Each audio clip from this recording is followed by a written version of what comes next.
Hey loves, Tony here from TL Yarn Crafts. One of the patterns that I recently released and can't get enough of is the Tunisian Holiday Sampler blanket. This blanket involves creating 20 12-inch squares, each featuring a different Tunisian crochet stitch pattern or technique. If you'd like more details about this pattern, you can find the free version hosted on my blog, TLYCblog.com, and the PDF pattern, which is in my shop, TLYarncrafts.com. I've got links to both of those resources down in the description. After you're done making all of your squares for this blanket, you do have some finishing steps, and that's what we're here to chat about today. There are 4 steps to finish your Tunisian Holiday Sampler blanket, and those include adding a border to each of your squares, blocking your individual squares, seaming the squares, and then adding a border to the full blanket. Just keep watching and I'll take you through every single one of these steps. I'm also using several different supplies, including yarn, hooks, and blocking supplies, and I'll link every single one of those products down in the description. Now we've got a lot to cover, so let's get started. We'll add a single crochet border along each side of our squares for the Tunisian Holiday Sampler blanket. The border will make seaming a breeze. Our magic number is 35, meaning that we want to end up with 35 stitches along each side of our squares when working the border. Some squares have more than 35 stitches along each edge and some have less. To get each side to 35, we'll need to add increases and decreases where needed. To make sure I place my increases and decreases evenly, I like to use stitch markers, specifically 2 different colors of stitch markers, one to indicate decreases and one to indicate increases. Grab one of your squares and count how many stitches you have along one of the edges. On this square, I have 33 stitches along this edge, which is 2 shy of 35, meaning I need to increase 2 times along this edge. I'll grab 2 of my increase markers and place them along this edge. Try to space them out evenly, but don't worry about being exact. I'll repeat this for each edge of my square, and then I can start crocheting. This blanket uses a 6.5mm Tunisian crochet hook to make the squares, but I'm changing to a 6mm crochet hook for the borders. I'll join in the rightmost stitch of any side with a standing single crochet. To make your standing single crochet, begin with a slip knot on your hook, insert your hook into the stitch, yarn over and pull up a loop. You should have 2 loops on your hook. Yarn over and pull through the 2 loops on your hook, and this counts as your first single crochet. Single crochet in each stitch along the edge until you come to one of your markers. Based on the marker, you will increase or decrease. In this case, I have an increase marker, so I'll place 2 single crochet stitches in this stitch and remove my marker.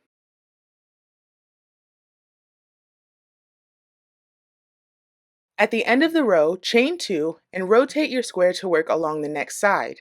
Continue to single crochet in each stitch until you reach your next marker. On this side I have a decrease marker, which means I'll need to single crochet 2 together over the marked stitch and the next stitch.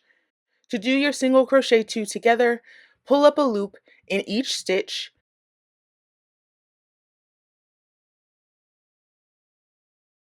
yarn over, then pull through all the loops on your hook. We'll work each side of our square in this way, being sure to chain 2 at the end of each side. When all 4 sides are complete, chain 2 and join with a slip stitch in the first single crochet of the round, and this completes your square border.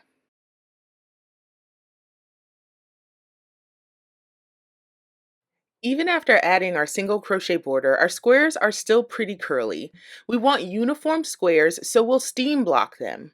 I'll start by warming up my garment steamer. If you don't have a garment steamer, which I highly recommend, you can also use a steam iron instead. Connect your foam blocking boards.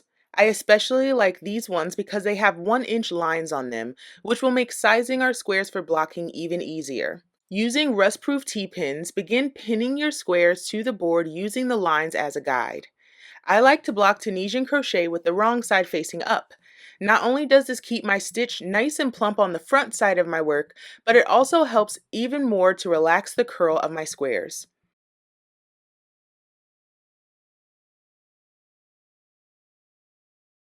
Using the garment steamer, apply steam evenly across the entire block, being especially attentive to the edges of your square. Once you're done steaming, let the blocks dry completely before removing them from the boards. About 2 hours, but overnight would be even better. Begin by organizing your squares into the orientation you prefer. I've got 4 squares here, and this layout feels good to me. We're switching to a 6.5mm crochet hook to do our slip stitch seam. Using a larger hook here will ensure that our slip stitches aren't too tight and don't cause puckering in our seam. Grab your first 2 squares and hold them together with the right sides facing out. I'm using a contrast color for my seam, but you can use a light color to make your seam less obvious. Find the chain 2 space at the far right edge. Insert the hook into the back loops of each chain.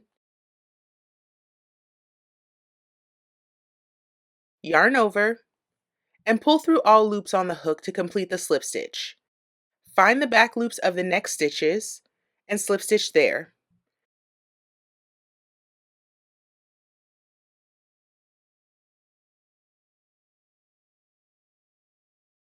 Repeat this until you get to the next chain 2 space. Slip stitch into the back loops of the next 2 chains. Then grab your next 2 squares and slip stitch into the back loop of their corresponding chains. Keep up with your slip stitches until you get to the end of the row and finish with a slip stitch in the first chains of the chain 2 space and fasten off.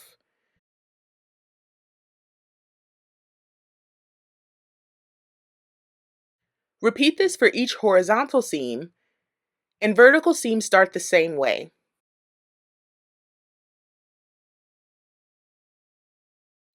Work right over the chain space intersections and complete your seams.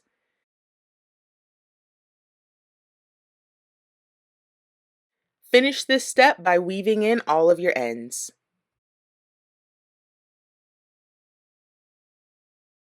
The blanket border for the Holiday Tunisian Sampler is very simple, using mainly half double crochet stitches. To achieve this braided effect, rounds 2 through 4 of the border are worked in the third loop of the round before them. We'll switch back to our 6mm crochet hook and grab the first of our border colors. Join with a slip stitch in any corner chain 2 space. Chain 1 and half double crochet in that same space. Half double crochet in each single crochet until you reach the space where 2 squares meet. Here we'll do a half double crochet 2 together. Yarn over, pull up a loop in the next chain space, then pull up a loop in the following chain space. Yarn over and pull through all of the loops on your hook to complete your half double crochet 2 together. Continue in this way across the entire row, working a half double crochet in each single crochet and half double crochet 2 together where squares meet, and complete this until you get to the chain space at the end of the row. In that chain space, half double crochet, chain 2, and half double crochet again. Rotate your work to work along the next edge and repeat this process. When you finish this round, half double crochet in the final chain space, chain 2, and then join with a slip stitch in the first half double crochet of the round. Fasten off and grab your next color. Rounds 2 through 4 all look the same. We'll just change color for each round. Join with a slip stitch in the chain 2 space of the corner, chain 1, and half double crochet in the same space. We'll then camel stitch each half double crochet across the row. To do the camel stitch, locate the third loop, which sits just behind the back loop of the next stitch. Complete your half double crochet in that third loop. Camel stitch in each half double crochet across to the next chain space corner. When you reach that chain space corner, half double crochet, chain 2, and half double crochet again in that chain space. Complete this around your blanket. Finish the round with a half double crochet in the final chain space, chain 2, and join with a slip stitch in the first half double crochet of the round. Fasten off and move on to round 3. Repeat round 2. Fasten off that round 3 color and grab your round 4 color. In my blanket, I use the same color for rounds 1 and 4 of the border.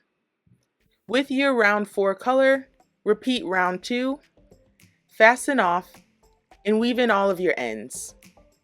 From here, you have the option to block your full finished blanket if you want to. I chose to block my full finished blanket, and that extra step really added some polish to the final piece.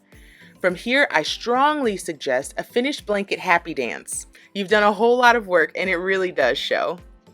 And that is it, my loves. After you finish all of these finishing steps, you should have a beautiful blanket to keep you warm forever. So let me give you a little bit of backstory. This design originally debuted as part of Holiday TCal 2020, which is a Tunisian crochet along that I hosted in my TL Yarn Crafts Facebook group, as well as on Instagram. Each week, the people who participated in that crochet along focused on a different set of squares, not only building these gorgeous blankets, but also building up their Tunisian crochet skills. And I honestly have to give a huge shout out to every single person who participated. I had a blast watching you guys grow your skills, make these beautiful blankets, and I really love seeing how everybody personalized their blankets and how different every single blanket looked from my original sample. Look, you all worked so hard, so do whatever you need to do to give yourself some kudos. Pat yourself on the back, have some chocolate, glass of wine is my personal favorite, whatever you gotta do because you did that. Now, if you missed the crochet along, don't worry, I host several every single year, and honestly, there's probably one coming up pretty soon here. Just make sure that you're signed up for my newsletter and you'll be the first to know about the next event. Once again, I'm Tony of TL Yarn Crafts, and I really hope you make some time for crochet today. Thanks so much for watching.